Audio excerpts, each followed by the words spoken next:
കേരളത്തിൽ ഏകദേശം 400-ലധികം തെയ്യങ്ങളുണ്ടെന്ന് വിശ്വാസം. ഓരോ തെയ്യത്തിനും സ്വന്തമായ കഥകളുണ്ട്. വിഷ്ണുമൂർത്തി തെയ്യം ഏറ്റവും ശക്തമായ തെയ്യങ്ങളിൽ ഒന്നാണ്.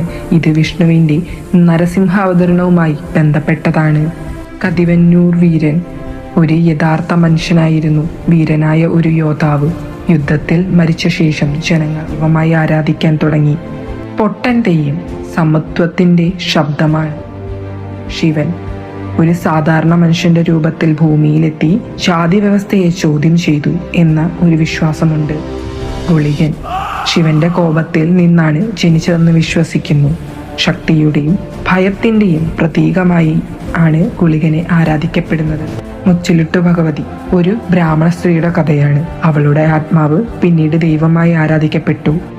മുത്തപ്പൻ വളരെ പ്രശസ്തമായ തെയ്യമാണ്. മുത്തപ്പൻ ശിവനും വിഷ്ണുവും ചേർന്ന രൂപമാണെന്ന് വിശ്വസിക്കുന്നു. ജനങ്ങളെ സംരക്ഷിക്കുന്ന വേട്ടയാടുന്ന ദൈവം. തെയ്യം നടക്കുന്ന ആ നിമിഷത്തിൽ ജനങ്ങൾ ദൈവത്തെ നേരിട്ട് കാണുന്നു. അവർ അവരുടെ പ്രശ്നങ്ങൾ പറയുന്നു. തെയ്യം അവരെ അനുഗ്രഹിക്കുന്നു. തെയ്യം ഒരു നൃത്തം മാത്രമല്ല, ഒരു കലാരൂപം മാത്രമല്ല. ഇത് ഒരു വിശ്വാസമാണ്, ഒരു സംസ്കാരമാണ്, ഒരു ജനതയുടെ തിരിച്ചറിവാണ്.